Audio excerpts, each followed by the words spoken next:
Good morning, everyone. It's the 24th of January 2014. We've got a few things planned for today, so I hope you'll hang around. Right now, we're looking at my breakfast. I got a nice big orange juice with some lime and other things in it, and a donut.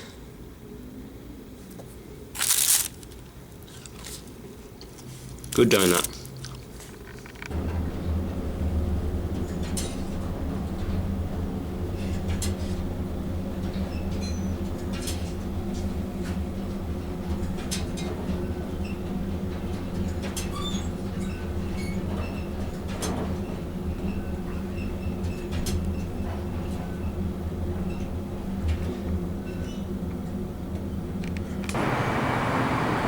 Just waiting for a taxi right now.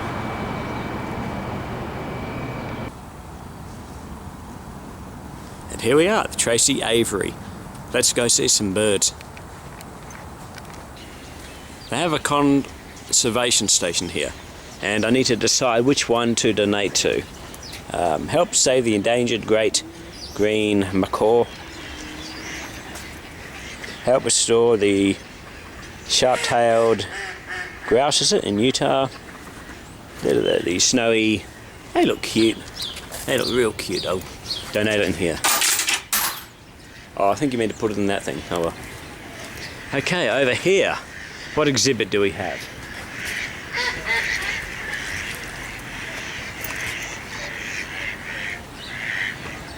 Some birds. I have a map as well. Oh, you get to walk around. That looks good. We are at Pelican Pond. And there's lots of different birds over here, and they're all going over there. They're all going away from me. Let's take a walk around.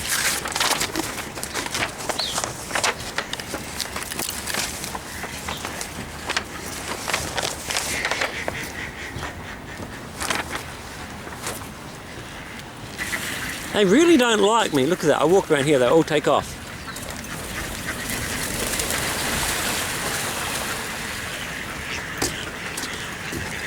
Hello. Why are you all flying away? Will you be my friend? Yeah, go on. Get lost then.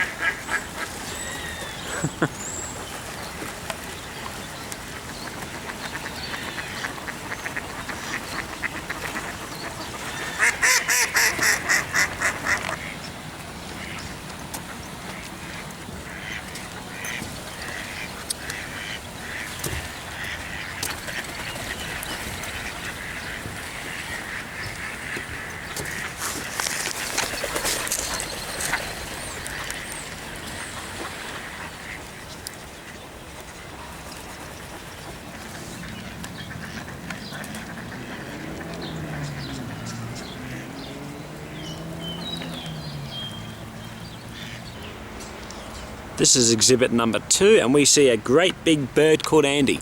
Let's go take a look at him.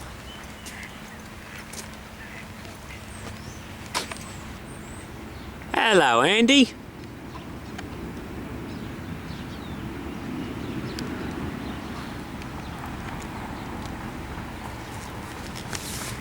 He's looking at me. Come on. Come on. Come over here. Come over here. Oh wow, he's coming over. Come on. Come on. No, don't look at that person over there. Look at me. Come on. Come on. Hello. I don't have any food for you.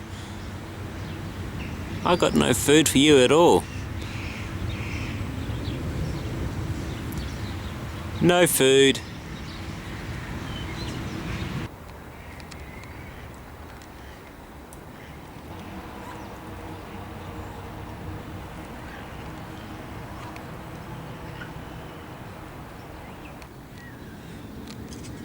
Oh, aren't you cute?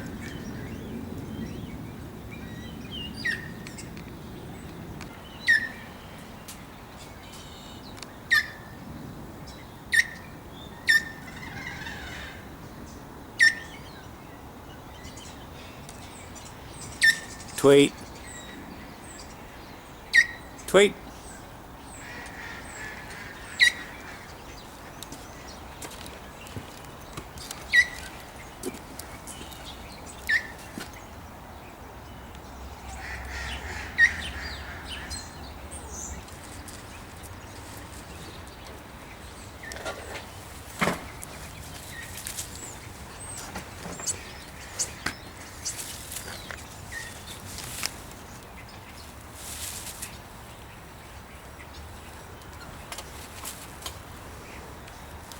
Quite a long tail. Wow, look at that. This guy actually jumped at me. He's going to follow me all the way around. See, it doesn't matter where I go, he's going to follow me. See? He's still following me. Yeah, can't follow me now, okay, yeah.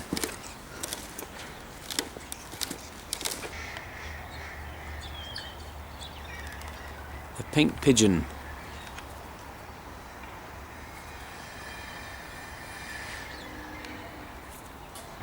Here we've got two golden eagles. And one of them's looking right at me. The other one's looking at me too. Hello.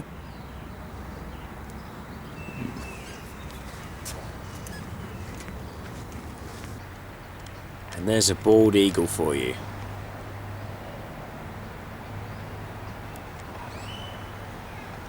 It's actually pretty cold, but it doesn't really seem to bother the birds as much. They're just like hanging out, chilling. Yeah, all these people coming to see me. Hello. And he's looking at me too. Why are you all looking at me? Yeah, that's right, I'm looking at you.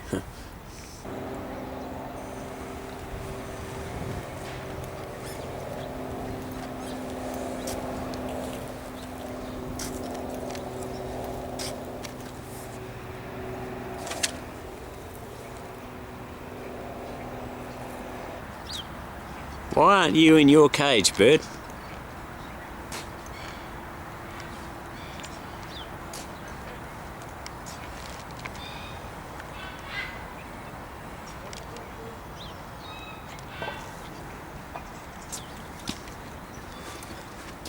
Well, let's go check out destination Argentina for some South American birds.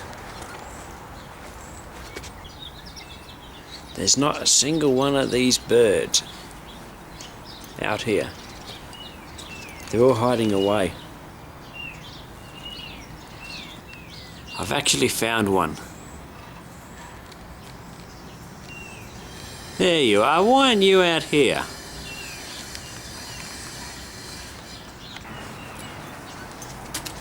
Hope we have better luck with the next exhibit. Oh, that way. And here's a fact for today. Did you know Chilean flamingos are not born pink? They turn pink after 2 years of eating a shrimp diet. I think I saw your friend earlier. Yeah. What are you trying to get food out of the bin? That's disgusting, bird. Yeah, don't pretend you can't hear me.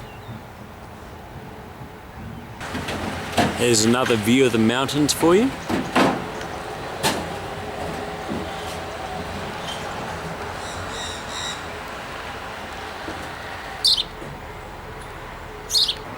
I don't know what birds these are. The sign's been removed. They're like this tropical, hey, coloured yellow, green, a little bit of blue and orange and... Hello! What are you eating? Yeah, sounds good.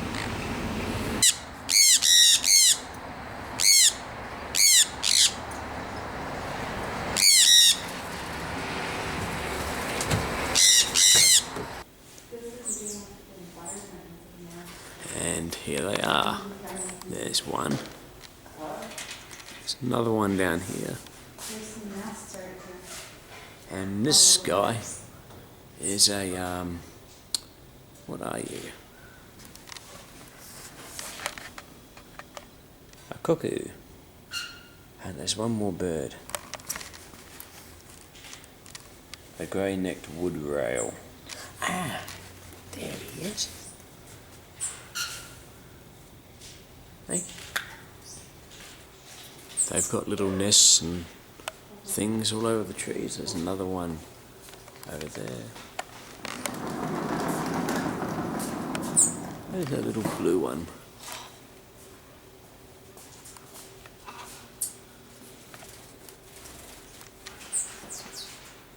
That one's in a cage of its own.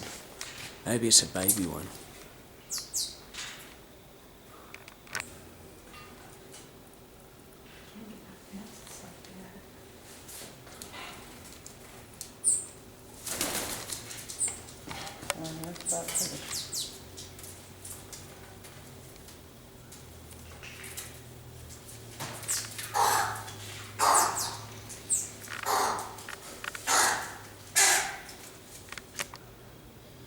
I love toucans with their really colourful beaks.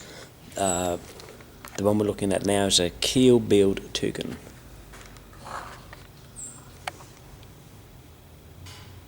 And his friend is over here. Try to get a better zoom in on that beak. Don't move around.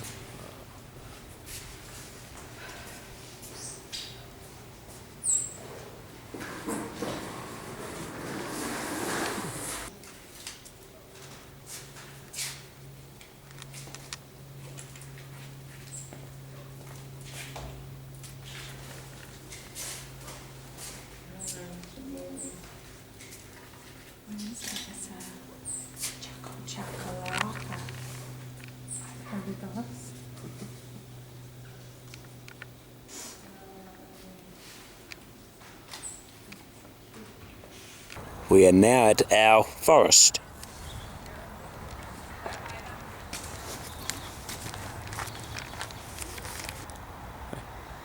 Looks like the one on the right's taking a nap, and the other one is just sitting there staring at me. That's closed his eyes. Probably wants to sleep too. That's a huge owl. Oh wow, he turned around. Cool.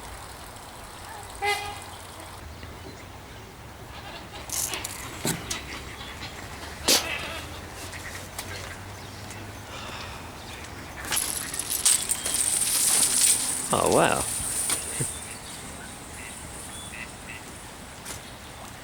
This is good, you can walk around with the birds.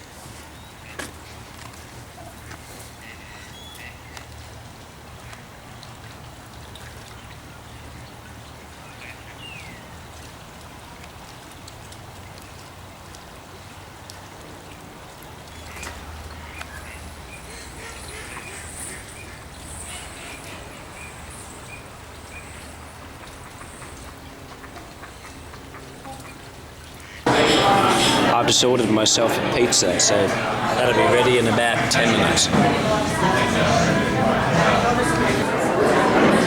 That looks really delicious.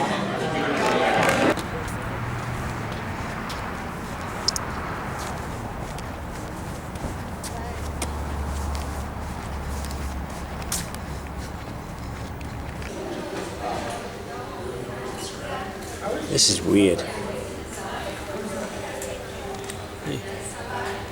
I don't know what it's meant to mean, but yes, it's the mark of the beast.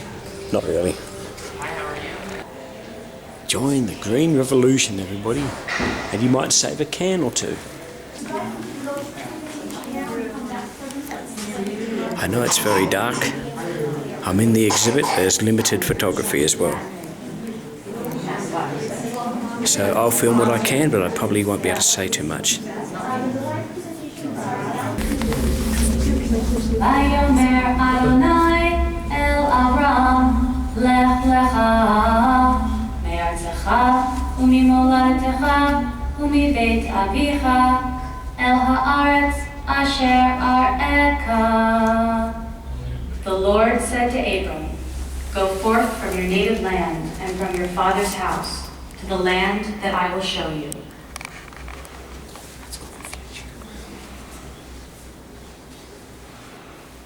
all just follow me into this next room.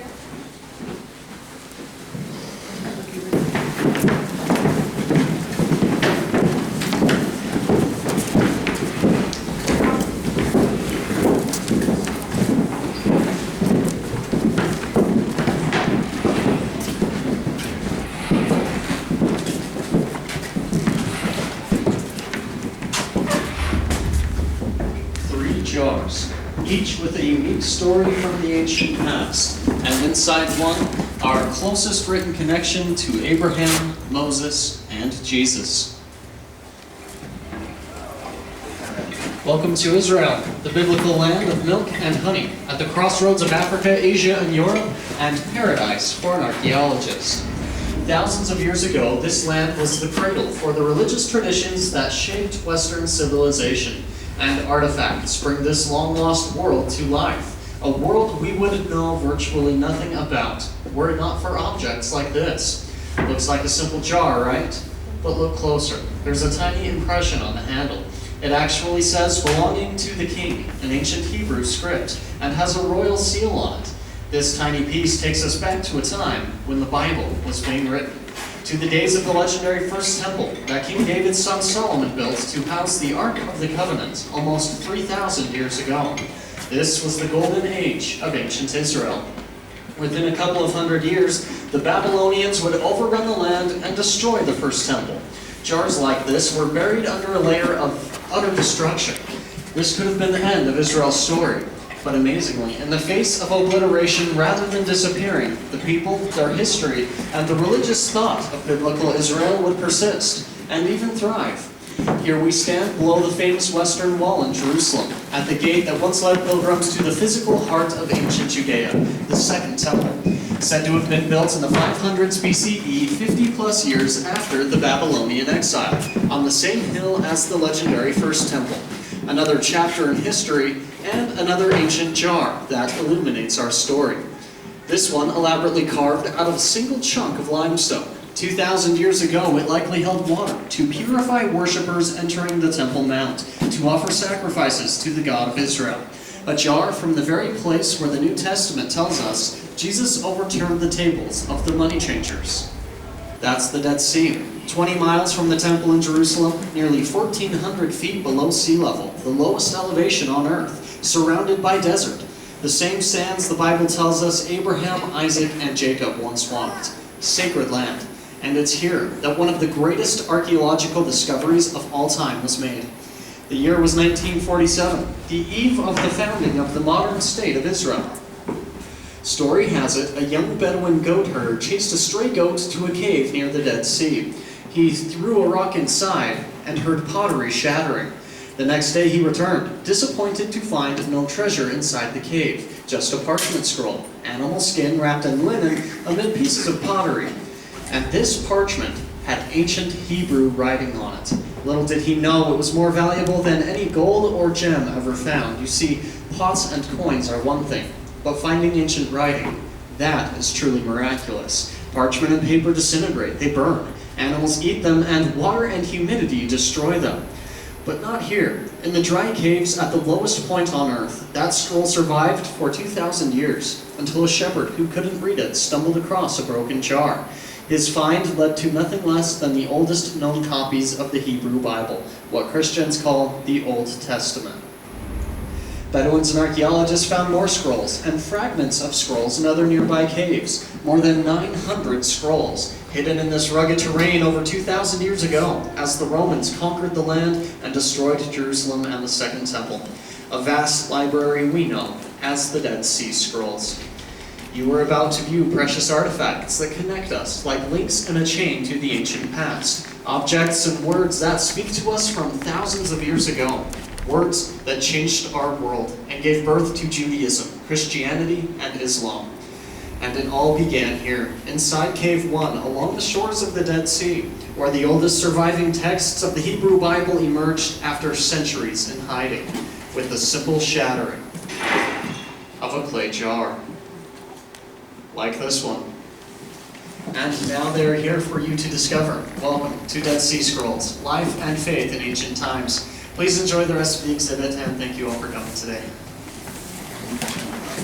know the exact number. I think by the end of it, it's like 40 something. Yeah, but I'm not sure of the exact figure. So, I know there weren't that many, because not all of them were struck. These are some artifacts from Jerusalem. These are clay lamp molds from mid-13th to 15th century. You got a lot of interesting items.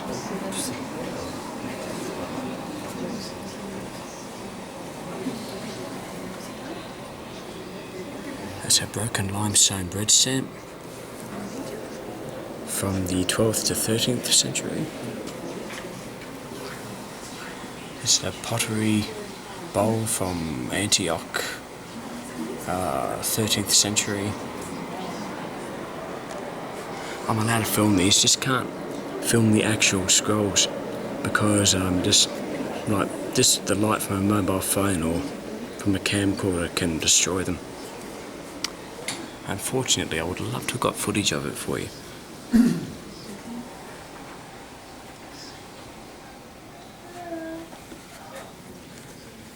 These are from 638 to 1099.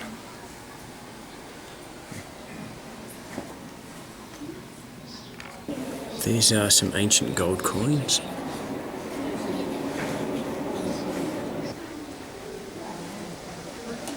It's really annoying how they use BCE and CE instead of just AD and BC. It's like as though they don't want to admit these things are because it points towards Christianity being true. I'm going to shut my camera off any second now.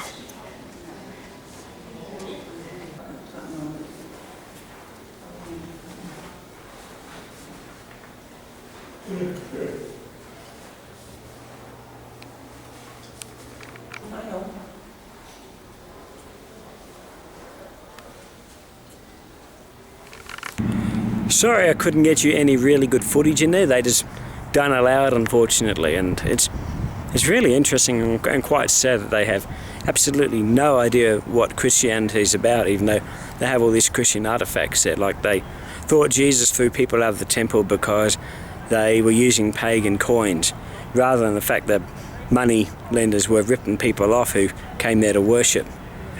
Anyway, I'm going to head back to the hotel for a while. Let's go. Some Mormon's lost his bicycle wheel. Here I am, back at the hotel.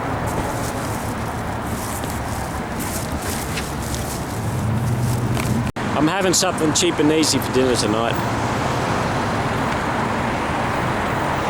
Probably get a quarter pounder meal with no pickle. I don't like pickle anymore. Funny thing is, I used to like it as a kid. But as an adult, I don't like it. Don't know why. Well, that was interesting. There was this guy in the restaurant who was having a conversation with somebody who wasn't even there. Anyway, it's time for me to say goodnight to you all. So, good night, God bless. I'll see you tomorrow.